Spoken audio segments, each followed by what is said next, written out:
Bismillahirrahmanirrahim. Assalamualaikum warahmatullahi wabarakatuh. Adik-adik sekalian yang dirahmati oleh Allah Subhanahu wa Ta'ala, para pemirsa dimanapun Anda berada, insya Allah mulai kesempatan kali ini kita akan memulai mempelajari dan membahas kaidah-kaidah dasar ilmu nahu dan shorof yang ilmu ini merupakan bekal bagi adik-adik semua, bekal bagi kita semua untuk bisa lebih dekat dengan bahasa Al-Quran, yaitu bahasa Arab. Al-Quran adalah petunjuk dalam kehidupan kita. Demikian juga hadis-hadis Nabi Shallallahu Alaihi Wasallam merupakan petunjuk yang kita bisa mengambil hidayah darinya. Dan semuanya datang dalam bahasa Arab. Oleh karenanya, sangat perlu bagi kita untuk mempelajari nahu dan shorof agar kita bisa lebih dekat, bisa lebih akrab dengan bahasa Al-Quran dan bahasa hadis Nabi Shallallahu Alaihi Wasallam. Dan acara yang kita laksanakan yaitu nahu shorof dasar nasoda, nahu shorof dasar buat anak-anak merupakan kegiatan yang kita persiapkan untuk membekali adik-adik yang akan masuk ke dunia pesantren, di mana nanti mereka tatkala di pesantren akan bertemu dengan yang namanya pelajaran bahasa Arab, pelajaran ilmu nahu dan shorof. Maka kita memfasilitasi dengan mengadakan kegiatan ini agar adik-adik semakin akrab dengan materi-materi dari ilmu nahu dan shorof. Dan alhamdulillah di kesempatan kali ini kakak tidak sendirian, kakak bersama dengan dua orang adik kita yang solihah, yaitu Ananda Syifa dan Ananda Zahra. Kakak sapa dulu. Assalamualaikum adik-adik. Gimana kabarnya? Sehat semuanya?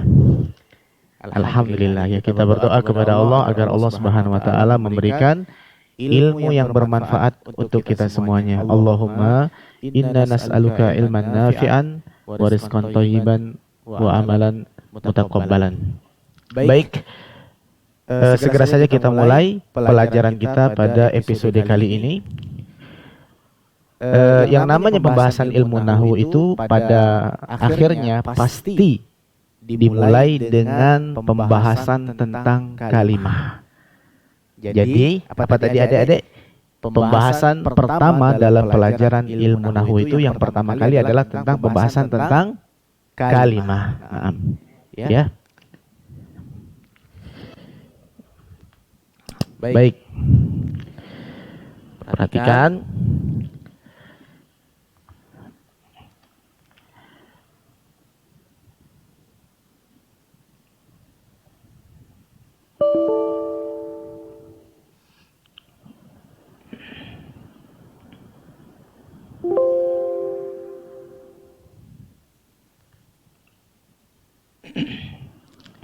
Jadi yang namanya ilmu nahu itu dimulai pembahasannya dengan pembahasan apa tadi? Tentang kalimah. Tentang kalimah. Jadi hal pertama yang harus kita kuasai dalam pelajaran ilmu nahu adalah tentang kalimah yang dia merupakan dasar untuk memahami pembahasan-pembahasan selanjutnya. Dalam hal ini yaitu pembahasan tentang i'rab. Perhatikan di sini, ya. Perhatikan di sini. Nanti kita akan ketemu dengan pembahasan tentang i'rab, ya. Pembahasan tentang i'rab. Jadi pembahasan tentang kalimah merupakan dasar, merupakan pintu masuk untuk pembahasan tentang i'rab. Apa itu i'rab? Nanti kita bahas lebih lanjut, ya. Tapi yang jelas harus dipahami betul bahwasanya pembahasan tentang kalimah ini merupakan dasar atau pintu masuk untuk pembahasan tentang i'rab.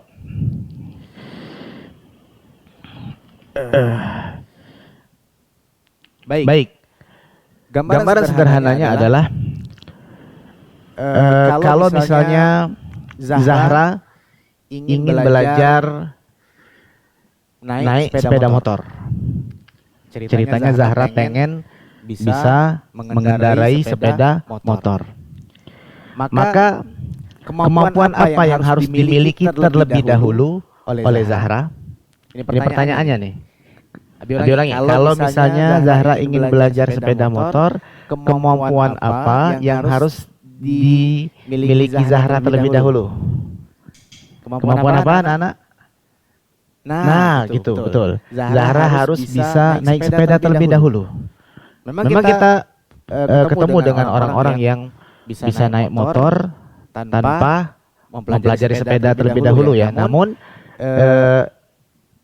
pada dasarnya kalau ingin bisa lancar, bisa bagus dalam belajar motor itu maka harus belajar terlebih dahulu tentang sepeda. Artinya belajar sepeda itu merupakan dasar, merupakan pintu masuk untuk belajar sepeda motor. Demikian juga pelajaran tentang kalimah merupakan dasar untuk membahas nanti tentang apa nak? Tentang i'rab. Ya, bagus.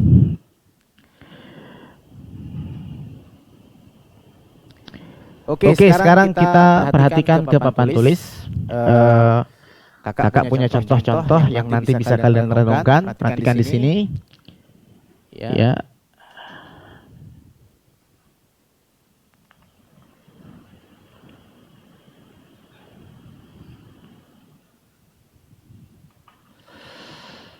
Ya.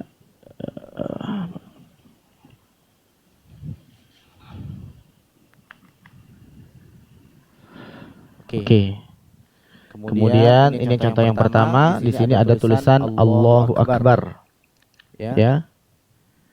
Kemudian di sini ada kata-kata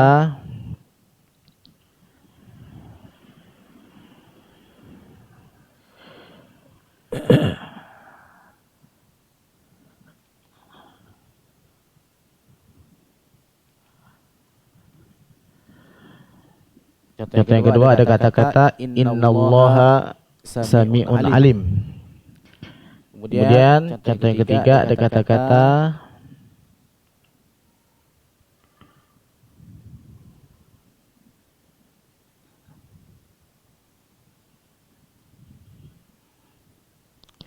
Bismillahirrahmanirrahim. Ya. Yang pertama apa ini tadi? Allahu Akbar. Innallaha sami'un alim. Yang ketiga Bismillahirrahmanirrahim. Perhatikan di sini. Di sini ada lapas Allah, di sini ada lapas Allah, di sini ada lapas Allah. Ya. Lapas Allah yang pertama tidak sama cara membacanya dengan lapas Allah di tempat yang kedua. Pun demikian, lapas Allah di tempat yang kedua ini tidak sama cara bacanya dengan lapas Allah yang berada di tempat yang ketiga. Beda. Kalau di sini di fathah, dhamma atau kasrah di sini di dhamma. Ya. Allahu Akbar.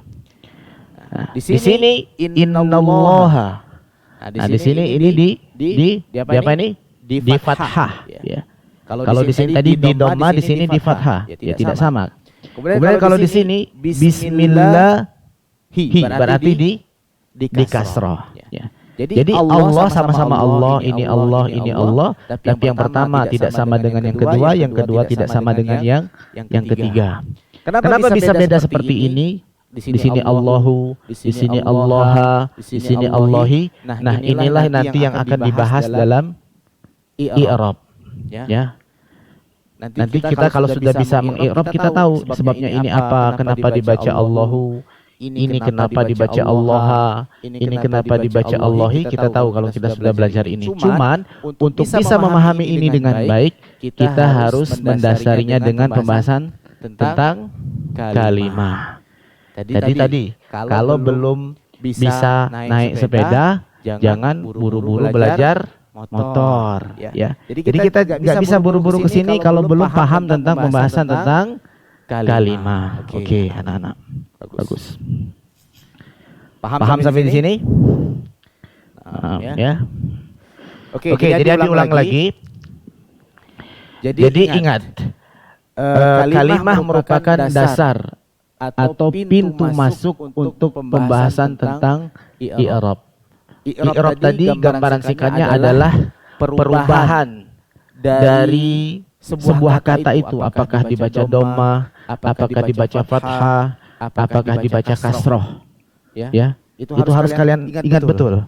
Kenapa bisa jadi seperti ini? Kenapa bisa jadi seperti ini? Kenapa bisa jadi seperti ini? Ini dibahas di dalam i'rab.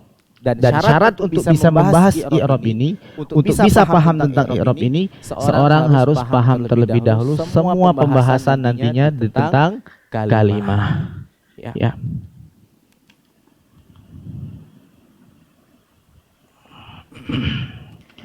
Oke, sekarang kita hapus dulu. Perhatikan. Kita sedang belajar tentang ilmu nahu. Tentang ilmu nahu ya. Nah, sekarang ilmu nahu itu ada tahapan-tahapan yang harus dilalui oleh seorang yang belajar ilmu nahu. Ya. Ini sebagai bentuk tawaran atau alternatif dari tahapan yang bisa ditempuh oleh seseorang yang hendak mempelajari ilmu nahu. Ya. Tahapan yang pertama adalah apa? Menghafal. Perhatikan ini, ya. Jadi yang pertama itu kalau orang mau belajar ilmu nahu, dia harus siap menghafal. Menghafal apa? Menghafal materi ilmu nahu. Ya. Menghafal. Tahapan yang kedua adalah memahami. Ya. Setelah hafal, maka memungkinkan nantinya untuk paham terhadap apa yang telah dihafal. Kemudian yang ketiga adalah tahapan mempraktekkan. Oke, ya. Jadi tahapan yang pertama menghafal, kedua memahami, ketiga mempraktekkan. Ini disebut dengan al-hifdzu. Ya. Al-hifdzu. Tahapan yang pertama al-hifdzu. Apa al-hifdzu tadi? Menghafal. Kemudian tahapan yang kedua adalah al-fahmu. Al-fahmu yaitu pemahaman, berusaha memahami. Kemudian yang ketiga adalah at-tatbiq, ya. Tatbiq. Ya. At-tatbiq. Al-hifdzu apa tadi? Menghafal. Al-fahmu memahami. At-tatbiq mempraktekkan. Itulah tahapan-tahapan dalam mempelajari ilmu nahu. Jadi contoh pemirsa yang berumah, misalnya nanti kita akan ketemu tentang pembahasan fa'il.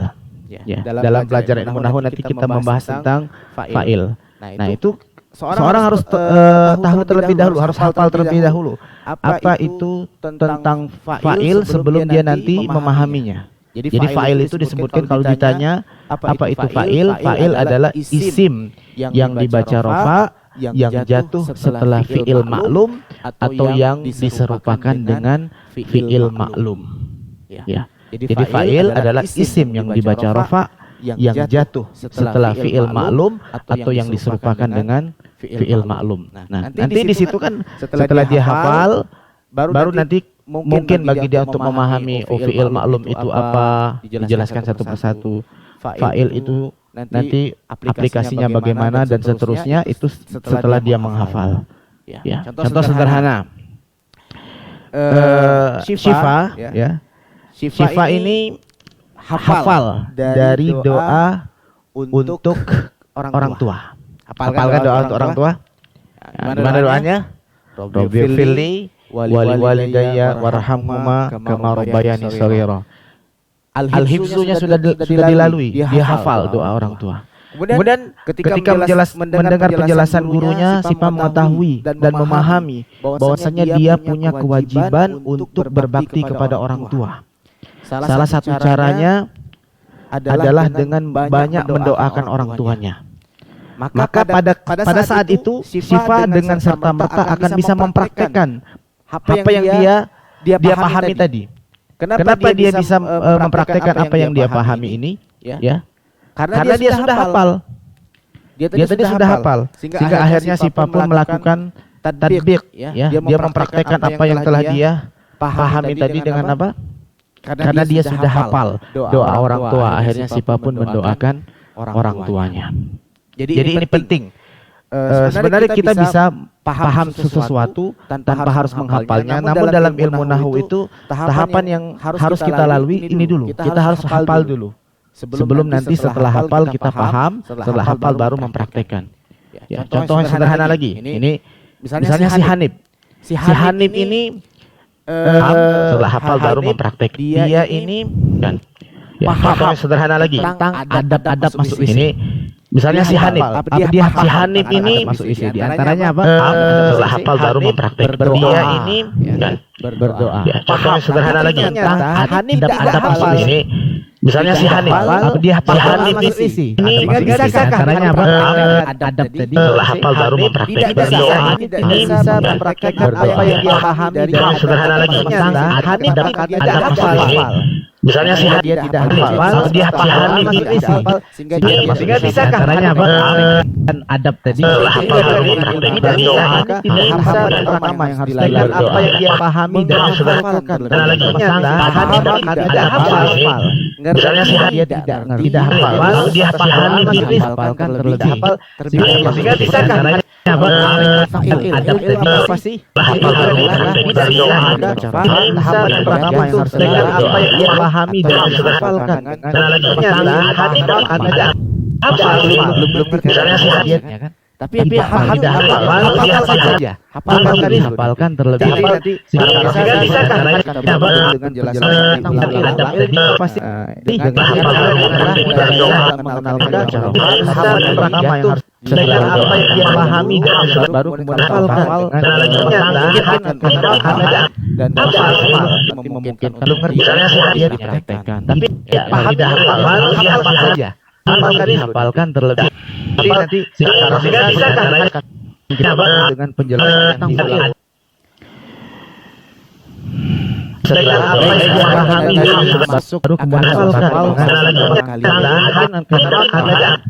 Tadi kalimat dasar atau masuk untuk dipraktekkan. Tapi dasar untuk pembahasan tentang i'rab. I'rab yang belajar motor. Setelah apa yang dia pahami masuk baru kemudian belajar motor. Tadi kalimat sekarang dasar atau pembahasan kita akan jawab. Yang pertama kita akan apa yang tentang i'rab. I'rab yang belajar dimaksud ya dengan belajar motor. Tadi kalimat sekarang dasar atau pembahasan untuk jawab. Yang pertama kita akan apa ya kalimat dengan belajar yang ketiga belajar ini maksudnya apa tadi kalimat sekarang dasar atau pembahasan untuk maksud pertanyaan yang jawab isim. Yang pertama kita akan apa ya al-ismu kalimah. Kemudian yang keempat apa tadi kalimat yang dasar atau dimaksud dengan pertanyaan yang fi'il jawab isim. Yang pertama kita akan kemudian apa ya al-ismu kalimah. Kemudian yang keempat maksud apa tadi kalimat yang dasar atau ini ke sini Nomor 5. Isim. Apa Pertama kita akan kemudian yang berikutnya apa yang al-ismu kemudian yang keempat maksud apa jadi yang pertama kalimat sini kemudian sebutkan pembagian kalimat kemudian yang ketiga apa yang isim apa yang dimaksud dengan fiil dan terakhir apa yang dimaksud dengan bagaimana tadi kemudian awal apa yang harus kita lakukan keempat maksud jadi kita harus tahu jawaban dari masing-masing jadi yang pertama jawaban masing-masing dari pertanyaan kemudian sebutkan pembagian kalimat isim ketiga apa tekan di satu hari ya. Bagaimana tadi kemudian sebelum apa yang harus jawab ini lakukan keempat maksud perhatikan di sini jadi dalam memahami sebuah konsep tahu jawaban dalam jadi itu minimalnya kita harus paham 3 hal. Ketiga apa praktekan? Yang pertama kita harus paham definisi. Ini maksudnya bagaimana tadi sekarang definisi awal sebelum harus menjawab ini keempat maksud perhatikan di sini jadi dalam memahami kita memiliki contoh dari mana kita harus paham 3 hal. Ketiga apa praktekan? Ini yang harus yang pertama kita harus 2 hari ya. Paham definisi. Ini maksudnya bagaimana tadi definisi awal sebelum harus punya jawab ini kalimat itu apa sih? Bagiannya seperti apa sih? Kemudian contoh bagian ini ada isim kita memiliki contoh bagiannya bagaimana, contoh dari seperti apa, fiil juga definisinya apa, pembagian definisi mana, ini maksudnya seperti apa, bagaimana definisinya seperti awal, kemudian pembagian seperti apa, terakhir bagaimana contohnya. Kita ada tiga memiliki contoh bagiannya bagaimana, contoh pembagian dan contoh dari seperti apa fiil juga kita akan jawab satu persatu kemudian pembagian seperti oke sekarang apa yang terakhir bagaimana contohnya dalam memahami kalimah itu perhatikan di sini kalimah dan toh dari seperti apa fiil juga kita akan jawab satu persatu bahasa Indonesia kemudian pembagian kata. Oke, sekarang apa yang terakhir bagaimana dalam bahasa Indonesia disebut dengan apa yang masuk dengan dalam memahami ada kalimat ya adapun kalimat kita akan jawab satu persatu. Kalau bahasa Indonesia kemudian pembagian kalimat. Oke, sekarang apa yang terakhir? Nah, ini dalam bahasa Indonesia disebut dengan apa yang masuk dengan kalimat dalam bahasa Arab disebut dengan jumlah. Jadi kalau kalimat kata kita akan jawab satu persatu. Berarti sudah definisi bahasa Indonesia. Kita butuhkan tadi apa? Definisi. Nah, ini dalam bahasa Indonesia pembagian apa yang masuk dengan kalimat contoh. Pembagiannya nanti dalam bahasa Arab disebut dengan jawab di soal nomor 2. Jadi kalau kalimat berikan contoh, kita akan jawab satu persatu. Contohnya misalnya di sini sudah berarti sudah kita jelaskan definisi dari bahasa Indonesia. Kita butuhkan tadi apa? Definisi. Nah, ini dalam bahasa Arab pembagian Muhammadun soal nomor 2. Nah, jadi kalau kalimat berikan contoh dulu. Contoh akan kalimat satu persatu. Itu contohnya misalnya di sini sudah berarti sudah tadi Muhammadun ilal masjid. Perhatikan di sini perhatikan. Tadi kalimat definisinya apa? Kata. Kalau kalimat definisinya soal nomor 2. Zahaba ini kalimat berikan contoh. Ini kalimat. Contoh akan kalimat Muhammadun ini kalimat. Zahaba Muhammadun ilal masjid. Perhatikan di sini al masjid ini juga Dari kalimah definisinya apa? Oke Oke ya. Kata. Muhammad Kalau kata zahaba intinya soal nomor 2. zahaba ila Ya, kan ini kita berikan contoh juga kalimah. Silakan Kalimah plus kalimah ini kalimah nanti tanya kalau sudah Muhammadun tulisan ila di Al-Qur'an ilal masjid. Perhatikan di sini al-masjid ini juga memberi kalimah atau atau dalam bahasa Arab disebut dengan berikan contoh juga kalimah plus kalimah ini kalimah kata betul artinya ini kalau sudah Muhammadun tulisan ila di Al-Qur'an ilal masjid. Perhatikan di sini maka masjid membentuk ini juga kalimah Muhammad kata dalam bahasa Arab disebut dengan kata ke kata kalimah Muhammad plus kalimah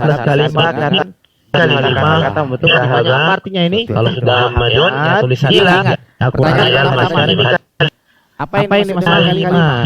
Jawaban Muhammad atau dalam bahasa Arab disebut dengan kata ke kata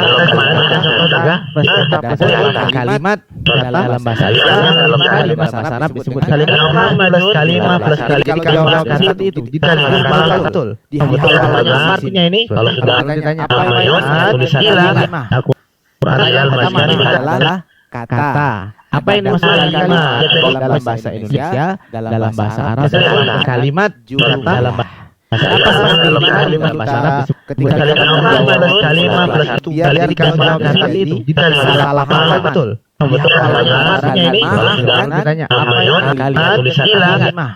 Kalau kalimat adalah kalau kalimat apa ini masalah kalimah dalam bahasa Indonesia dalam bahasa Arab kalimat seperti ini namanya apa nih? Dalam bahasa Arab kalau satu kalimat plus itu biar salah paham betul. Juga ini ditanya bilang nih pertanyaan pertama tadi. Apa ini maksud dengan kalimat dalam bahasa Indonesia? Ya, dalam bahasa Arab kalimat seperti ini namanya apa nih? Dalam bahasa Arab jumlah. Kalau satu ya, oke. Tanya kita nih pertanyaan pertama tadi. Pertanyaan berikutnya apa ini maksud dengan kalimat dalam bahasa Indonesia?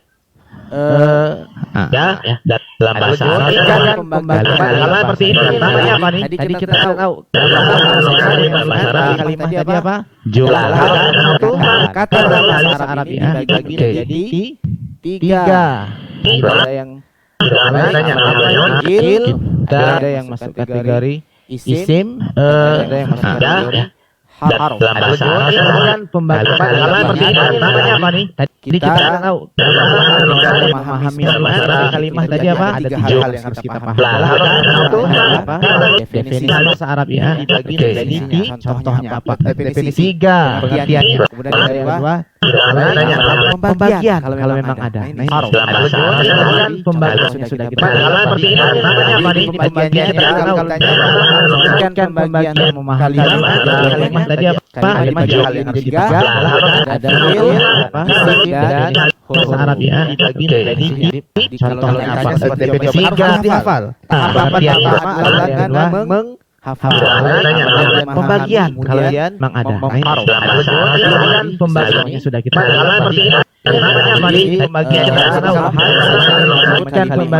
pembagiannya ada tiga, fi'il dan kalimat contohnya apa? Fi'il ada tiga dihafal. Yang pertama adalah dengan kalimat fi'il. Kalimat itu bukan kalian ada. Pembagian isim. Fi'il itu pembagian bukan pembagian itu tadi. Dianya ada tiga, fi'il dan fi'il kalimat dengan contohnya apa? Fi'il tiga dihafal. Yang pertama adalah dengan zahaba ya. Muhammad fi'il itu bagian ilal masjid. Bukan pembagian tadi dianya ada tiga, fi'il dan fi'il kalimat dengan seperti itu. Ya, jadi Zahaba Kalau ini ditanya apa? Fikirnya nanti adalah dihafal. Muhammadun. Ini merupakan kalimat isim. Ilah. Muhammad Itu bagian masjid. Sebutkan adalah Tadi kata tadi ianya adalah Pertanyaannya pokoknya kalimat jawabannya seperti itu. kalimat itu dibagi Jadi Zahaba itu Isim. fikir adalah dihafal. Muhammadun. Ingat Tadi. Abi Ulangi pertanyaan yang pertama. Apa yang dimaksudkan Kalimat. tadi kata tadi ianya adalah Kalau ditanya pokoknya kalimat jawabannya seperti itu. kalimat itu dibagi Jumlah. jadi apa yang dimaksud Zahaba Zahaba? ini apa? Sebutkan pembagian kalimat. Abi ulangi pertanyaan yang pertama. Apa yang dimaksudkan kalimat. Tadi kata tadi Dihafalkan. ianya adalah Kalau ditanya pokoknya Yang ketiga kita jawab apa yang dimaksud dengan kalimat jawabannya seperti itu. tadi soal yang ketiga kalimat yang dimaksud dengan isim. Isim ya. Abi ulangi pertanyaan yang pertama. Isim. Apa yang dimaksudkan Kalimat tadi kata jadi kalimat kan? Cuma Cuma kalau ditanya pokok tadi ingat tadi. Yang ketiga isi butuh pembagian juga butuh contoh. Tadi soal yang ketiga dua hal saja yang dimaksud dengan isim. Isim ya. Abi ulangi pertanyaan Definisinya dan pertanyaan yang pertama. isim. Isim Kalau ditanya isim itu adalah kata. Ini kalimat jadi kalimat kan? Kalimat itu dalam bahasa Indonesia kalau ditanya kata. Kata yang Tadi soal yang ketiga dua hal saja yang dimaksud dengan isim. Dan bagaimana Abi ulangi pertanyaan definisinya dan pertanyaan yang pertama. isim dan tidak isim. Kalau ditanya isim itu adalah bersamaan. Jadi kalimat kan? Kalimat itu dalam bahasa Indonesia kata. Satu kata yang zaman yang tiga. Abi ulangi pertanyaan Definisinya dan pertanyaan yang pertama. dan ada Isim. jadi isim kalau ini ditanya isim itu ada tadi ngerti harus dihafalkan dulu. Kalimat isim kata yang dan tidak bersamaan dengan salah satu zaman juga yaitu zaman Isim. zaman madi Kalau ditanya zaman hal itu ada tadi pertama harus hafal. Ngerti itu apa? Itu telah hal masih sebagai kata yang dan tidak bersamaan dengan salah satu zaman ini. Kalau ditanya isim, yaitu Isim itu definisinya apa ini? Kata yang memiliki isim dan tidak kalau ditanya salah satu zaman yang tiga itu ada hal zaman istiqbal. Ya. Apa adalah hal sedang kata yang akan. Oke. Dan tidak ya. Samaan dengan salah satu pembagian kita butuh salah satu tiga itu ada hal zaman contohnya misalnya tadi ya adalah hal sedang ya Muhammadun ini kata yang memiliki arti ada artinya ada artinya ada artinya pembagian artinya yang orang salah satu artikan dia ada hal di mana contohnya terpuji tadi terpuji orang hal kalau orang namanya Muhammadun artinya yang memiliki arti yang ada lapas Muhammadun ini ada artinya ada artinya artinya yang orang udah ini jadi kata kunci tidak bersamaan hal dengan apa? Contohnya salah satu zaman yang terpuji tidak bersamaan dengan salah satu zaman. Mungkinkah yang ada lapas ini lapas Muhammadun ini ada artinya ada artinya artinya yang butuh orang akan Muhammad ada kata-kata seperti ini? Tidak ada. Akan aneh kan? Akan Muhammad telah Muhammad aneh kan, maka dia yang namanya namanya waktu ini tidak bisa masuk. Tidak bisa masuk ke sini. Tidak mungkin dikaitkan dengan kata-kata Muhammad ini, sehingga dia dikatakan tidak bersamaan dengan salah satu zaman yang tiga. Ya, sehingga ini jadi ciri khas dari isim, ya. Yaitu tidak bersamaan dengan salah satu zaman yang tiga. Oke. Kemudian berikutnya yaitu tentang tadi apa? Apa yang dimaksud dengan fiil? Ya. Apa yang dimaksud dengan fiil? Jadi kita sudah bahas tadi yang pertama, apa yang dimaksud dengan kalimah. Apa tadi kalimah? Kalimah adalah kata. Adapun kalimat dalam bahasa Indonesia, dalam bahasa Arab disebut dengan jumlah. Kemudian yang kedua, apa yang dimaksud dengan sebutkan pembagian kalimah. Kalimah itu dibagi menjadi tiga, yaitu isim, fiil, dan huruf. Kemudian yang ketiga, apa tadi? Penjelasan sebutkan apa yang dimaksud dengan isim. Isim adalah kata yang memiliki arti dan tidak bersamaan dengan salah satu zaman yang tiga, zaman madi, hal, dan istiqbal. Telah, sedang, akan. Sekarang apa yang dimaksud dengan fiil? Fi'lun. Fi'lun. Oke.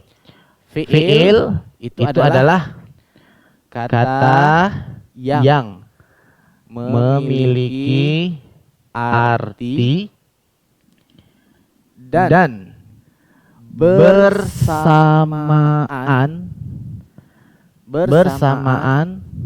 dengan salah satu zaman yang tiga. Apa tadi zaman yang tiga? Madi, hal, istiqbal. Madi tadi apa? Madi telah, hal sedang, istiqbal akan. Oke ya, siap ya. Jadi ini kalau ditanya apa itu fiil? Fiil itu kata yang memiliki arti, ada artinya. Tapi di samping memiliki arti, dia bersamaan dengan salah satu zaman yang tiga. Ya. Jadi apakah telah, sedang, atau akan? Contoh tadi kata-kata zahaba tadi, zahaba. Ya, zahaba. Ini artinya apa? Punya arti kan? Ini artinya pergi. Oke, sekarang masukkan. Telah pergi, sedang pergi, akan pergi. Cocok. Tapi kalau telah Muhammad, sedang Muhammad, akan Muhammad, enggak masuk, ya. Tapi kalau telah pergi, sedang pergi, akan pergi. Nah, contoh misalnya, sering dengarkan kata-kata sodako.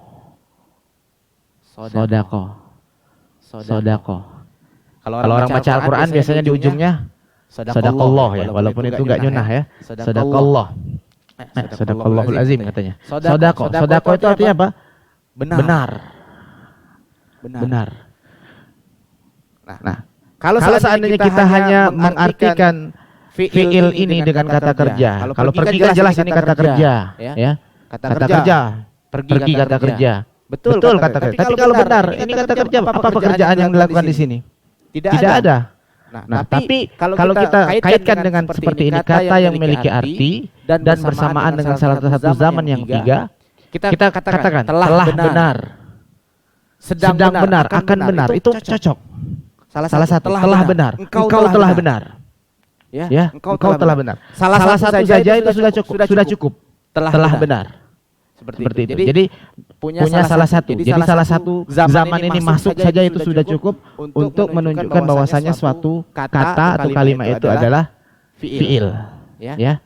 Seperti itu. Paham ya? Paham. Jadi kalau ditanya fiil itu apa? Kata yang memiliki arti dan bersamaan dengan salah satu zaman yang tiga, yaitu madi, hal, dan istiqbal. Telah, sedang, atau akan. Telah benar, sedang benar, akan benar, itu cocok ya.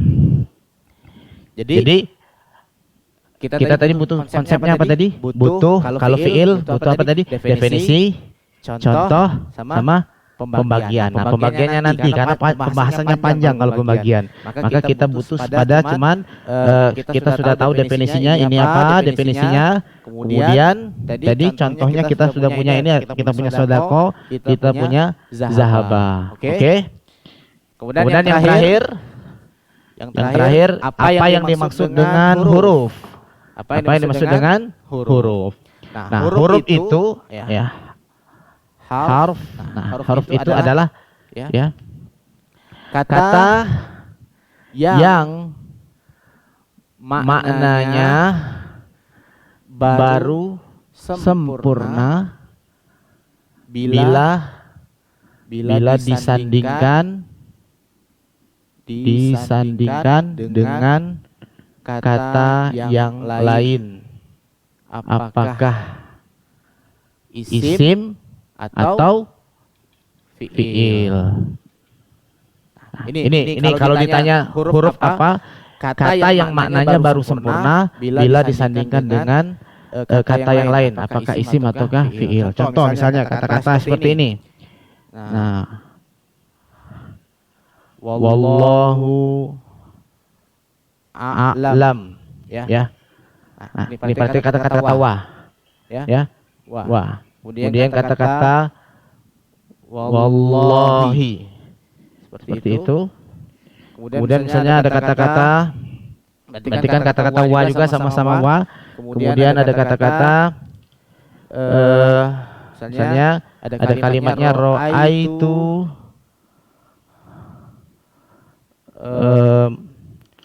mudarrisi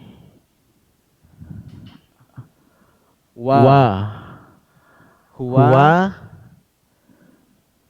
qaimun. Oke. Ro'aitu mudarrisi wa huwa qaimun. Ya. Di sini ada kata-kata wa juga. Di sini ada wa, di sini ada wa, di sini ada kata wa. Nah, wa ini merupakan huruf yang maknanya itu baru sempurna bila disandingkan dengan kata yang lainnya. Jadi kalau wa seperti ini saja, nggak ada sambungannya ke tempat lain, ya. Atau di sini, ambil lagi ya. Wa di sini, ditulis sendiri. Nah, itu maknanya belum sempurna. Nggak tahu. Tapi kalau di sini wallahu a'lam dan Allah lah yang lebih mengetahui. Di sini maknanya dan. Kalau wallahi, ini maknanya dan atau bukan? Bukan. Ini maknanya apa? Demi. Ya. Nah, jadi dia baru sempurna kalau ada kata yang lain disandingkan dengan kata yang lain. Kalau di sini ro'aitu mudarrisi, aku melihat guruku, wa huwa jalisun, dalam keadaan, wa huwa qaimun, dalam keadaan berdiri. Aku melihat guruku dalam keadaan berdiri. Jadi wa di sini artinya dalam keadaan. Jadi baru sempurna maknanya setelah apa? Setelah disandingkan dengan kata yang lain, dengan kata yang lain, apakah isim ataukah huruf ataukah fiil, ya. Nah, ya. Baik adik-adik, juga pemirsa yang ada di rumah, mungkin itu saja yang bisa kita bahas di pertemuan yang pertama ini. Tentunya tadi sebagai penutup kita akan menyimpulkan apa yang telah kita sampaikan. Jadi ingat, tahapan belajar bahasa Arab itu yang pertama adalah belajar nahwu, itu yang pertama adalah menghafal, kemudian memahami, kemudian baru bisa mempraktekkan. Untuk memahami sebuah konsep kita butuh tiga hal. Yang pertama definisi, kemudian pembagian, kemudian contoh. Jadi kita telah bahas tadi tentang kalimah. Kalimah adalah kata. Kalau dalam bahasa Indonesia yang disebut dengan kalimat, dalam bahasa Arab disebut dengan jumlah. Kemudian kalimat itu dibagi menjadi tiga, ada yang disebut dengan isim, ada yang masuk fiil, ada yang huruf. Kemudian apa yang dimaksud dengan isim? Isim adalah kata yang memiliki arti dan tidak bersamaan dengan salah satu zaman yang ketiga, zaman madi, hal, dan istiqbal. Adapun fiil adalah kata yang memiliki arti dan bersamaan dengan salah satu zaman yang ketiga, ya, madi, hal, dan istiqbal. Kemudian yang terakhir huruf adalah kata yang maknanya itu baru sempurna apabila disandingkan dengan kata yang lainnya. Mungkin itu yang bisa saya sampaikan. Kurang lebihnya mohon maaf. Subhanakallahumma bihamdika asyhadu alla ilaha illa anta astaghfiruka wa atubu ilaik. Assalamualaikum warahmatullahi wabarakatuh.